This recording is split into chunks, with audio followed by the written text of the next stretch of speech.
It was 11:47 at night, and I was sitting on the floor of my bathroom in Mississauga, back against the cold tub, still in my work clothes from that morning. My phone was in my hand. I had just typed the message. I stared at it for probably 2 minutes before I hit send. I'm at Credit Valley Hospital. They think it might be my heart. I'm scared. Can someone please come? I sent it to the family group chat, the one with 31 people in it. The one where my aunt forwards church announcements and my cousin posts photos of her kids in Halloween costumes. The one that had been completely silent for 4 hours after I sent that message. I want to tell you what happened in those 4 hours, and in the weeks after. But I need you to understand first what it felt like to watch those little gray check marks sit there. Delivered. Not read. Then read. Then read. Then read. Then read. By more people. The little seen by 14 notification showing up at the bottom, and nothing. My name is Simone. I'm 32 years old. I work in health policy for a nonprofit in Toronto. I have a cat named Brussels, and until 8 months ago, I genuinely believed my family would show up for me. Not perfectly, not immediately, but eventually. I believed that. The chest pain had started 3 days earlier on a Tuesday morning. I've been ignoring it the way you do when you don't have a family doctor and the walk-in clinic has a 4-hour wait and you have a presentation at work on Thursday. I took some Tums. I drank water. I told myself it was stress. By Thursday night, I couldn't sleep lying down. By Friday afternoon, I was gray and sweating at my desk, and my coworker, a woman named Patrice who I had known for 8 months and who barely knew my last name, looked at me and said, "Go to the hospital right now. I'm calling you a cab." She waited with me outside until the car came. She texted me that night to ask if I'd been admitted. I had been. They were monitoring me for a possible cardiac event. I was 31 at the time. My blood pressure was dangerously high. They hooked me up to machines and took 6 vials of blood and told me not to be alone overnight. So I sent the message to the group chat. My mother was the first to respond. She sent a prayer emoji, then a hands clasped emoji. Then she wrote, "Praying for you, sweetheart, stay strong." My aunt, her sister wrote, "Oh no," sending love and light. My cousin wrote a heart. My dad, who lives 40 minutes away in Brampton and owns a truck and has never once been unable to drive somewhere he wanted to go, sent a thumbs up. A thumbs up. I put my phone face down on the hospital blanket and I looked at the ceiling and I thought, okay, I see. My brother called 20 minutes later. He lives in Vancouver. He said, "Sim, what's happening? I just saw the chat." He was the only one who called. He stayed on the phone with me for 2 hours that night until I fell asleep with the phone still in my hand. He said I'm going to try to get a flight. I told him not to. It was probably nothing. Wait until they had more information. It wasn't nothing. I was in the hospital for 9 days.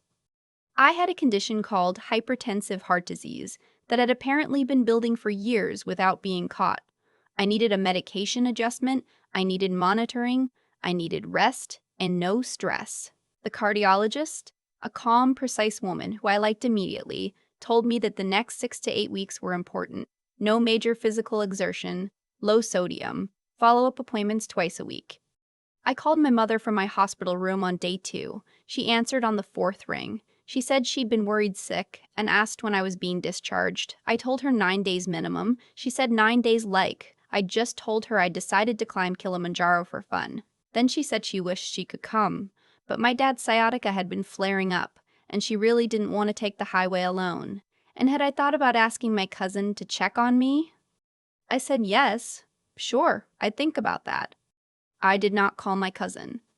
My brother flew out on day 4. He slept on the pull-out couch in my apartment, walked Brussels twice a day, brought me specific food from the hospital cafeteria because I texted him the options, and he knew I'd actually eat the soup. He took notes at my cardiology appointments. He was there for 5 days before he had to fly back for work. Before he left, he said to me, "Don't disappear on them. Keep updating the chat. Give people the chance to show up." He meant it kindly. He still believed at that point that the rest of our family just needed information, that they'd been confused or scared and they'd come around. so I updated the chat. Every 2 days or so, still in hospital, stable, doctors are monitoring, miss everyone. Things like that. Short, clear, not dramatic. I wasn't asking for much, just acknowledgement. Just we're thinking of you.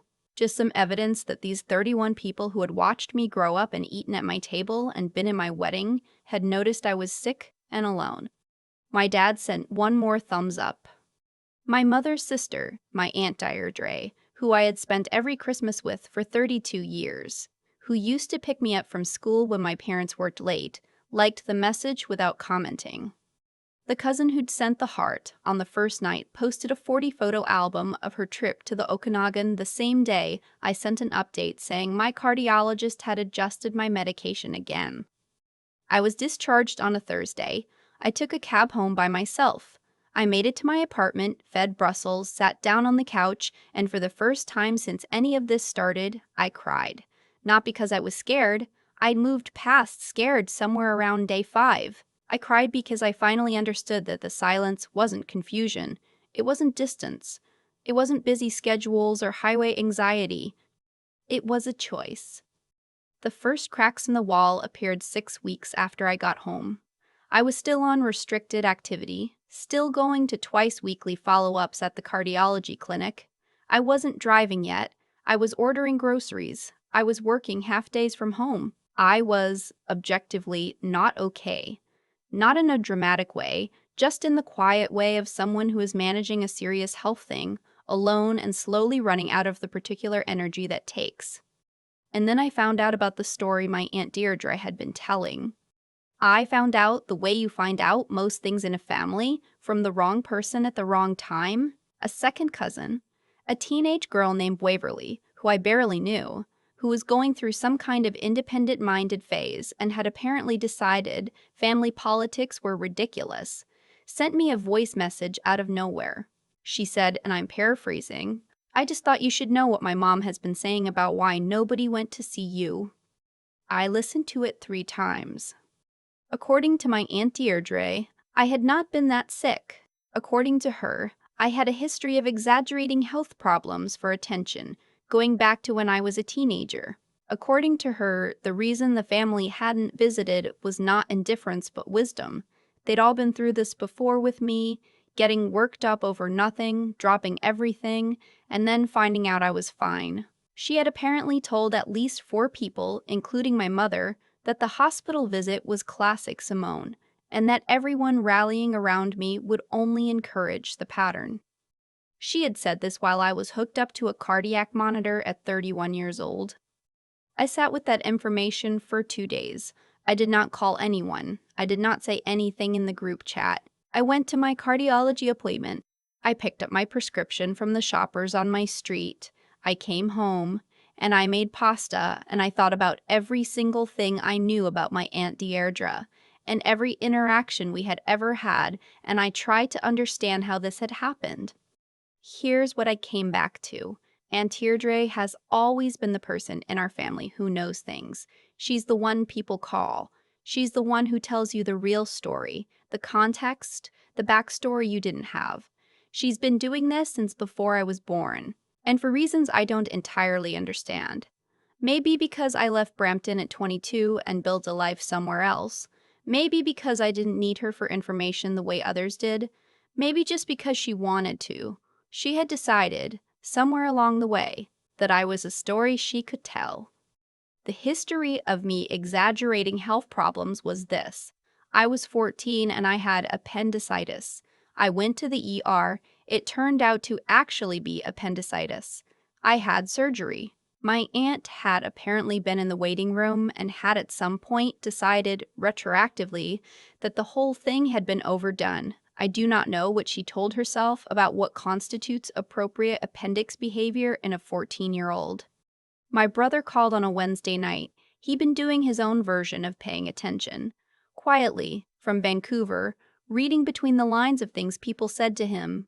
He'd pieced together most of it on his own before Waverly had even reached out to me. He said, "I need you to know what I know." I said, "I already know." We were both quiet for a second. Then he said, "What do you want to do?"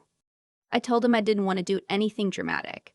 I wasn't interested in a screaming match or a public family reckoning. I was tired and I was still not fully recovered, and I genuinely did not have the cardiovascular bandwidth for a blow-up. But I also wasn't willing to just let it sit there, calcifying into permanent family history, becoming the reason my cousin's kids grew up thinking I was a hypochondriac who faked a heart event at 31. My brother said, "Then let me handle the fact gathering. You don't have to do anything yet." My brother is an accountant. He's not a journalist. But he is meticulous, and he is deeply personally offended by inaccurate information, and he loves me in that specific sibling way that makes him very willing to spend 3 evenings cross-referencing hospital records, the cardiology clinic's written discharge summary, and the documented medical notes from my GP that he'd asked me to forward him.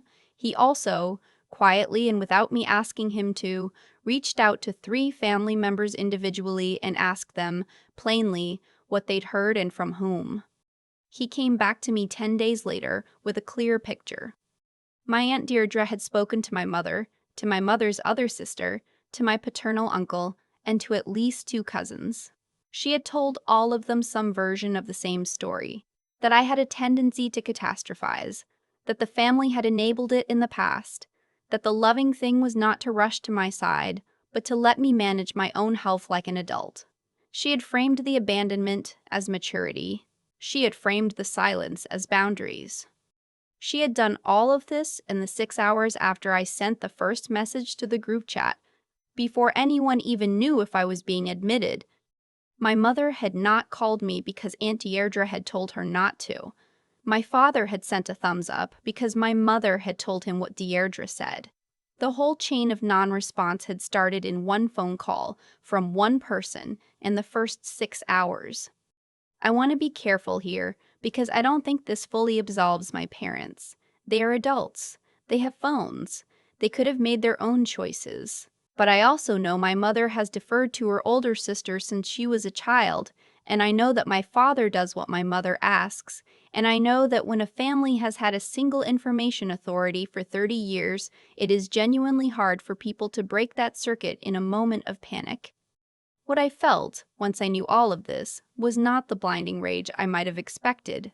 I felt something colder and more precise. I felt clear. I set up a video call. I asked my parents, both aunts and my brother, to join. I told them I wanted to talk about what happened during my hospitalization and after. I didn't tell them what I knew. I didn't tell them Waverly had reached out. I just said I needed to have a conversation, and I was asking everyone to be there. My Aunt Deirdre almost didn't come. She sent a message saying she had a prior commitment. Could we reschedule? I wrote back and said no, this was the time I was available, and that her being there mattered to me. She joined 3 minutes late. Camera half aimed at a wall, with the expression of someone who had decided in advance that this was going to be a waste of their time. I started by sharing my screen. I had my discharge summary pulled up. I read them my diagnosis. I read them the section where the cardiologist noted the severity of the episode and the importance of the recovery period. I read them the part about the restrictions and the follow-up schedule. I did not editorialize. I just read. Then I said, I want to understand why no one came. My mother started to speak, and I said, gently but clearly, I'd like to hear from Aunt Deirdre first. The silence that followed lasted about 4 seconds. It felt much longer. My Aunt Deirdre said she had explained her thinking to the family and that she stood by the fact that she'd been trying to help. She said something about how hard it is to know, from the outside, what someone actually needs. She said she hoped I understood that everyone's intentions had been good. I said, I'd like to understand more specifically what you told people. When you spoke to Mom on the night I was admitted, what did you say? Another silence. She said she didn't remember every detail of a conversation that had happened 2 months ago. I said, I have a good idea of what was said. I'm giving you the chance to tell me yourself. What happened next was not a dramatic crack, not a breakdown, not a confession in the movie sense. What happened was that my aunt's voice got very flat and careful, the way voices do when someone is choosing each word individually, and she said that she had shared her observations and that it was up to each person to make their own decisions. My mother, on camera, was completely still. I said, "Mom, did Aunt Deirdre call you on the night I was admitted?" My mother said yes. I said, "What did she tell you?" My mother looked at her sister for a moment. Then she looked back at the camera. Then she said she thought you were going to be fine, and we should wait and see. I said, "She told you I had a pattern of exaggerating. She told you this hospital visit was likely the same." My mother didn't deny it. My Aunt Deirdre said, "Simone, I was trying to protect the family from unnecessary panic." I said, "I know, and I meant it. I think in whatever version of reality she lives in, she was. I think she genuinely believes that she is the person who keeps everyone grounded and functional. I think she's believed that for so long that she no longer notices the difference between protecting people and controlling what they're allowed to feel." I said, "I need everyone on this call to understand something. I was alone in that hospital for 9 days. I came home alone. I have been managing a serious cardiac condition alone for 2 months because of information that was shared in the first 6 hours before anyone even knew what was happening. I'm not saying this to make anyone feel bad. I'm saying it because I need it to be acknowledged. I need everyone here to know what happened." I turned my laptop camera slowly toward my desk. I had set up the discharge summary and the follow-up appointment records in a little stack, the way you'd set up evidence. I know how that sounds, but I needed something concrete in the room, something that was not just my word against the story that had already been circulating for 2 months. My mother started crying. Not dramatically, just quietly, the way she does, the way she's always done, looking down and pressing her lips together.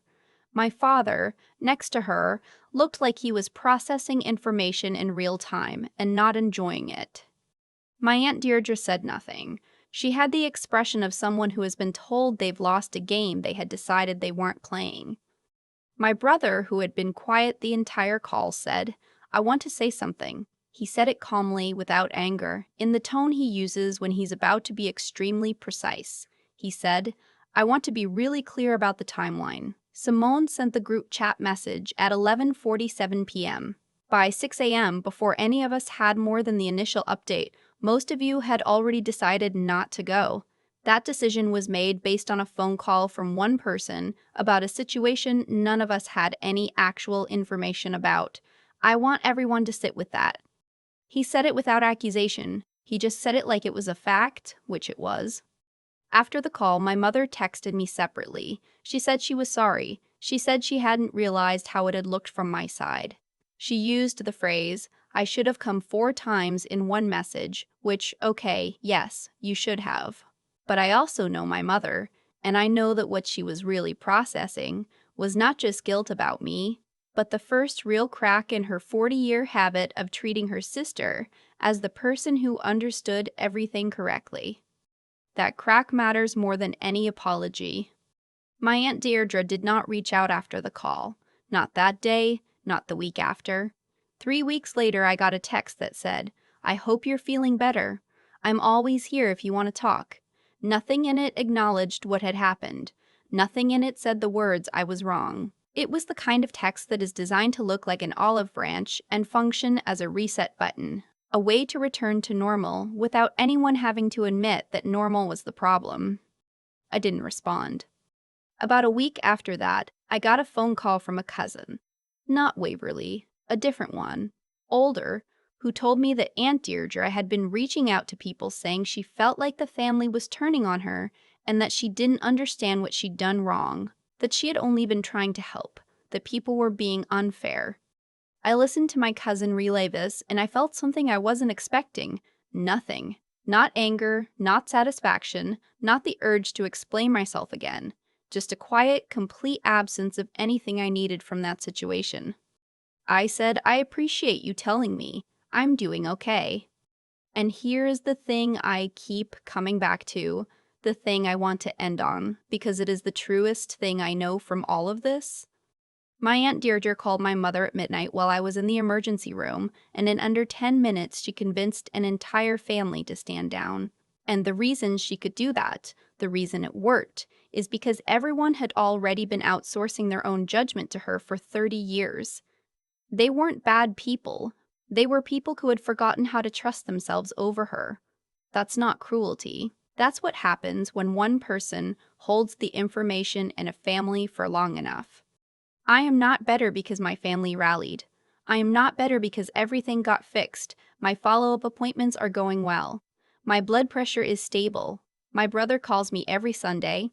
My mother has been texting me more often. Small things. Pictures of her garden. Links to articles she thinks I'll like. It's not a healed family.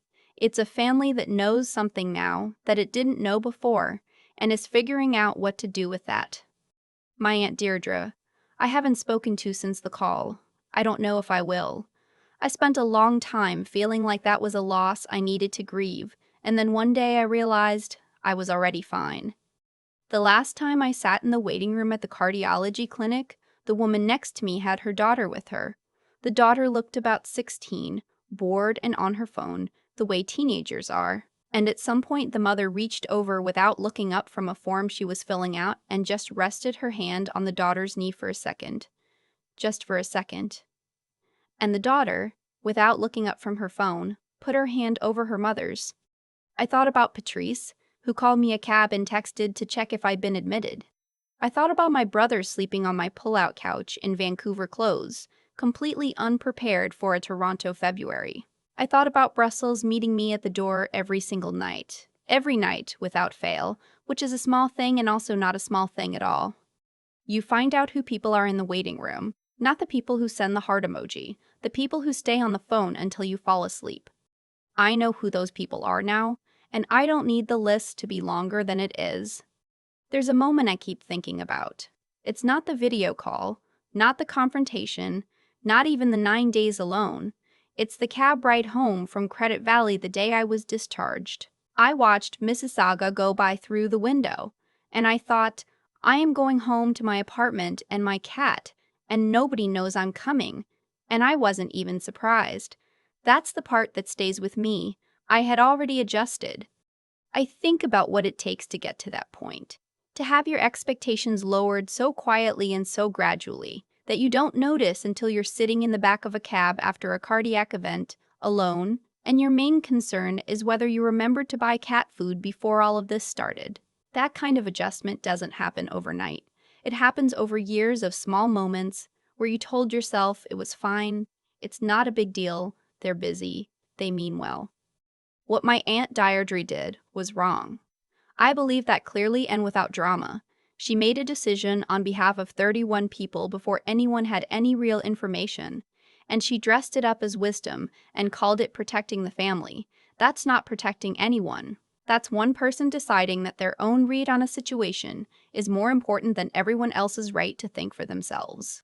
The consequence of that, a niece alone in a hospital for 9 days, was entirely predictable. She just didn't have to be the one to sit in it. But here's what I've had to be honest with myself about. I let it happen too. Not that night, not with that specific decision, but in the years before it, I had seen the signs of how information moved through my family, and I had never named it. I had watched my mother defer, watched my father follow, watched the whole apparatus run on one person's authority, and I had told myself that was just family. That's just how it is. The smarter thing, the more clear-eyed thing would have been to build different relationships earlier, to have the kinds of individual connections with my parents where a phone call from their sister couldn't override what they knew about me. I didn't do that work. I assumed the group chat was enough. That's the part I'm still chewing on. Not anger at Deirdre, not grief about my parents, the question of what I could have seen earlier if I'd been paying attention, and what I'm going to do differently now. My brother is the clearest example I have of what it looks like when someone actually shows up. He didn't wait for consensus. He didn't wait to see what everyone else was doing. He called me, flew out, slept on my couch, took notes at my cardiologist's appointment. He did those things because he'd made a decision about who he wanted to be to me, independent of what the rest of the family was doing. That's not luck. That's character. That's someone who knows what they value and acts accordingly even when it's inconvenient and costs a last-minute flight to Toronto in February. I want to be that kind of person for the people I love. I want to be someone who calls, who shows up, who doesn't wait to see what the group chat does. What this whole experience gave me, at cost, but genuinely gave me, is clarity about what I'm building my life around. Not the family I assumed I had.